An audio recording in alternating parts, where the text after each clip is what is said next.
सभी शिक्षक साथियों को नमस्कार। स्वागत है आपका शिक्षकों के अपने YouTube channel we educate you में।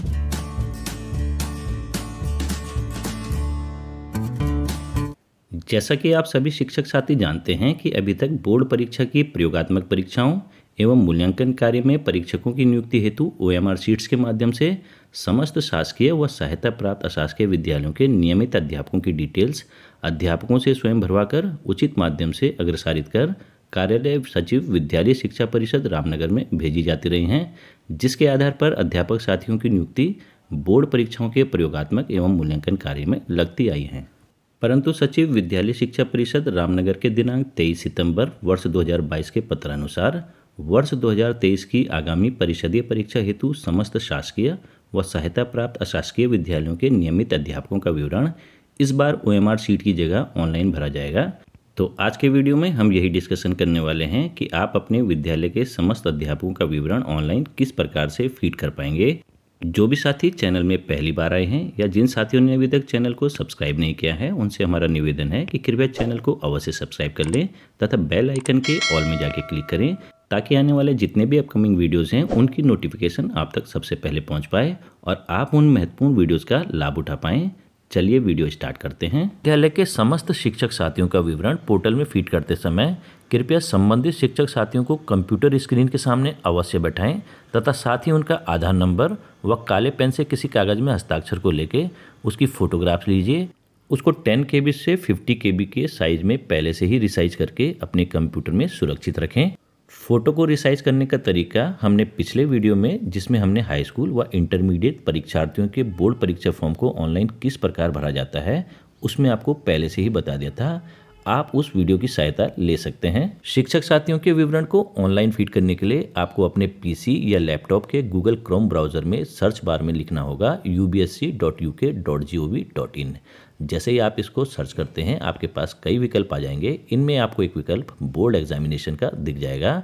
जैसे ही आप उसको क्लिक करते हैं आपके सामने कुछ इस प्रकार का इंटरफेस आएगा। यहाँ पर आपको एक URL कोड दिख जाएगा जिसको आपको क्लिक कर देना है।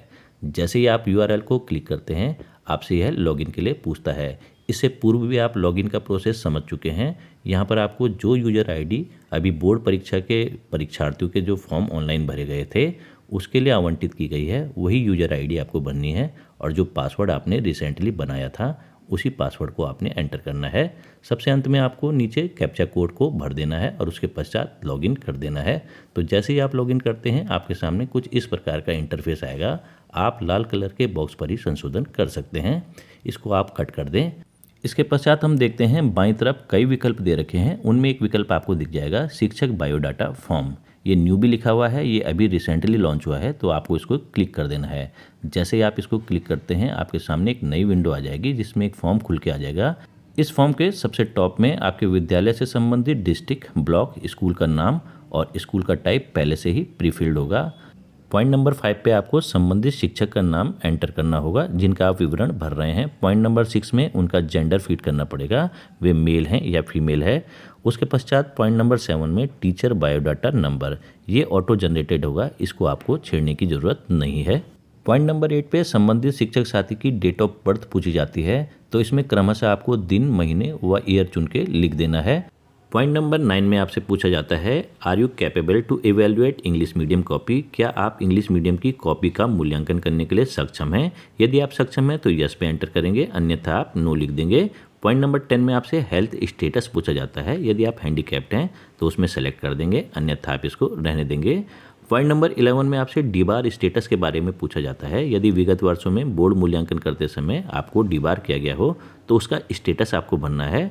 यदि आपको किया गया है तो आप यस लिखेंगे, अन्यथा की स्थिति में आप इसको नो लिख देंगे। पॉइंट नंबर 12 में पूछा जाता है subject in which appointed in LT और वोकेशनल टीचर, तो आपको यहाँ पर अपना सब्जेक्ट सेलेक्ट करना है जिसमें आपका अपॉइंटमेंट हुआ है LT के रूप में या वोकेशनल टीचर के रूप में। जो इंग्लिश के सब्जेक्ट टीचर हैं वो इंग्लिश भरेंगे, मैथ्स वाले मैथ्स भरेंगे। हम यहाँ पर फिजिकल एजुकेशन भर लेते हैं एग्जाम्पल के तौर पर। पॉइंट नंबर 12 का A पार्ट है जो उसमें पूछा जाता है teaching experience in high school, high school में आपको टीचिंग का कितना एक्सपीरियंस है। तो इसमें आपको नंबर ऑफ ईयर्स का सिलेक्शन कर देना है, कितने वर्षों का आपको हाई स्कूल में पढ़ाने का अनुभव है। पॉइंट नंबर 13 में पूछा जाता है teaching other subject and eligible for it, यदि आपका अपॉइंटमेंट जिस विषय में हो रखा है उसके अलावा कोई अन्य विषय भी आप पढ़ाते हैं और उसके लिए आप एलिजिबल हैं तो आप यहाँ पर उस विषय का चयन कर देंगे। उदाहरण के तौर पर जैसे हमारा बीएससी में कंप्यूटर साइंस एक सब्जेक्ट था तो हम यहाँ पर इंफॉर्मेशन टेक्नोलॉजी चुन लेते हैं। पॉइंट नंबर 13 के पैरा ए में पूछा जाता है teaching experience in high school. इस सब्जेक्ट को पढ़ाने का हाई स्कूल में आपको कितने वर्षों का अनुभव है, तो आपको यहाँ पर वर्षों का चयन करके लिख देना है।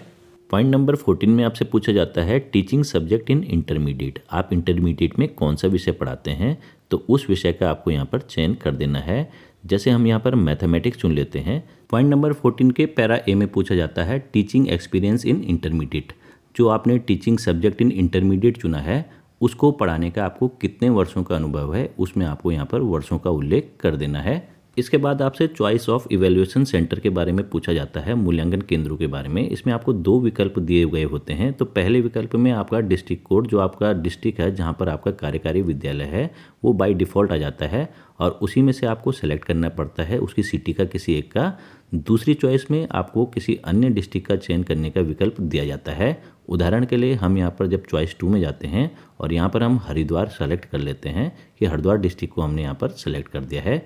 उसके पश्चात हम उसकी सिटी का निर्धारण कर देंगे कि हम किस सिटी में, जिस सिटी में मूल्यांकन केंद्र रखा गया होगा वो नाम यहाँ पर आ जाएंगे, तो उनमें से आपको एंटर करना होगा चॉइस करके। तो हमने यहाँ पर उदाहरण के लिए रुड़की चुन लिया है।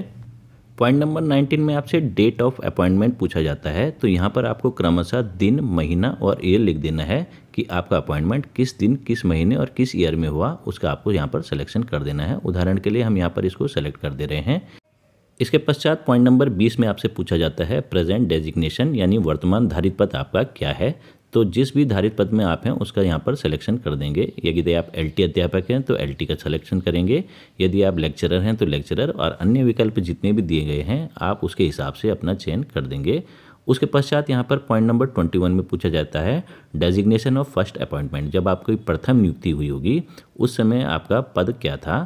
तो यहाँ पर कई साथी जैसे प्रमोशन हो जाते हैं तो पहले वे एलटी में रहते हैं, उसके पश्चात लेक्चरर बन जाते हैं। तो इस पॉइंट में आपको अपने मूल पद का चयन करना है जिसमें आपकी प्रथम नियुक्ति हुई होगी। पॉइंट नंबर 22 में पूछा जाता है फर्स्ट अपॉइंटमेंट सब्जेक्ट। जब आपकी प्रथम नियुक्ति हुई होगी उस समय आपका सब्जेक्ट क्या रहा होगा, तो उसको आपको सेलेक्ट करके लिख देना है। इसके पश्चात पूछा जाता है विलिंगनेस फॉर इवैल्यूएशन। जो वरिष्ठ शिक्षक साथी 57 वर्ष की आयु को पार कर चुके हैं 31 मार्च 2022 को या उससे अधिक हैं, उनके लिए यह कॉलम है। तो इसमें वे अपनी इच्छा जता सकते हैं कि यदि वे प्रैक्टिकल एग्जामिनेशन के लिए विलिंग करना चाहें तो यस लिख सकते हैं, अन्यथा की स्थिति में नो लिख सकते हैं। इसके बाद टीचर क्वालिफिकेशन पूछी जाती है। तो पॉइंट नंबर 24 में जो ग्रेजुएशन का आपका पहला सब्जेक्ट था उसका चयन कर लेंगे। पॉइंट नंबर 25 में ग्रेजुएशन का दूसरा सब्जेक्ट और पॉइंट नंबर 26 में ग्रेजुएशन का तीसरा सब्जेक्ट भी हम यहाँ पर चयन कर लेंगे। उसके पश्चात पोस्ट ग्रेजुएशन के सब्जेक्ट पूछे जाते हैं। पॉइंट नंबर 27 में किसी एक सब्जेक्ट से जब आपने पोस्ट ग्रेजुएशन किया होगा तो उसको आपको यहाँ पर सेलेक्ट कर देता है। कई साथी 2 विषयों 3 विषयों से भी अलग अलग पीजी कर लेते हैं, तो उनके लिए दूसरा विकल्प भी यहाँ पर दे रखा है कि यदि किसी अन्य विषय में भी उन्होंने पीजी किया है तो उसका सिलेक्शन कर सकते हैं। इसके पश्चात 29 में full address of the school आ जाता है जो कि पहले से ही प्रीफिल्ड होता है। पॉइंट नंबर 30 में टीचर का मोबाइल नंबर यहाँ पर एंटर कर देंगे। पॉइंट नंबर 31 में आधार नंबर टीचर का और पॉइंट नंबर 32 में प्रिंसिपल का मोबाइल नंबर जो कि पहले से ही प्रीफिल्ड होगा। सबसे अंत में आपसे संबंधित शिक्षक साथी जिसका विवरण आप भर रहे हैं उनके हस्ताक्षर अपलोड करने के लिए बोला जाएगा। हस्ताक्षर का साइज़ 10 KB से 50 KB के बीच में होना चाहिए तथा हस्ताक्षर काली स्याही पेन या फिर मार्कर से होना चाहिए। तो इसको आपको अपलोड कर देना है। हमने आपको वीडियो बनाने में सबसे पहले ही यह बता दिया था कि आप संबंधित शिक्षक साथी जिनका भी विवरण भरें उनके हस्ताक्षर को पहले रिसाइज करके अपने कंप्यूटर में सुरक्षित रख दें ताकि आपको अपलोड करने में कोई परेशानी ना हो। और जब हस्ताक्षर अपलोड हो जाएंगे उसके पश्चात आप सबसे अंत में यहाँ पर सबमिट के बटन को दबा देंगे। तो इस प्रकार से एक शिक्षक साथी का यहाँ पर विवरण अपलोड हो जाएगा। इसी प्रकार से आप अपने विद्यालय के समस्त अध्यापकों का विवरण 1 बाय 1 फीड करते जाएंगे और जब समस्त अध्यापकों का विवरण फीड हो जाएगा तो उसके बाद आपको बाईं तरफ कई सारे ऑप्शन दिख जाएंगे। इन्हीं में एक ऑप्शन आपको दिखेगा शिक्षक बायोडाटा लिस्ट। इसको आप जैसे ही क्लिक करेंगे तो इसमें शिक्षकों का क्रमवार विवरण आ जाएगा जिनकी आपने डिटेल यहाँ पर फीड कर रखी होगी। यदि किसी शिक्षक साथी की डिटेल में कुछ संशोधन अपेक्षित होगा तो एक्शन में जाके उसको एडिट भी कर सकते हैं। इसके बाद का क्या प्रोसेस होगा यह हम आपको नेक्स्ट वीडियो में बताने का प्रयास करेंगे। यदि इस वीडियो में दी गई जानकारी से आप पूर्ण रूप से संतुष्ट हैं तो कृपया वीडियो को अधिक से अधिक लाइक एवं शेयर करें तथा चैनल को सब्सक्राइब करना बिल्कुल भी ना भूलें, क्योंकि यह शिक्षक साथियों का अपना ही चैनल है तथा समय समय पर इस चैनल के माध्यम से हम आपको विभाग से संबंधित अन्य जानकारी भी प्रदान करने का प्रयास करते रहते हैं। धन्यवाद।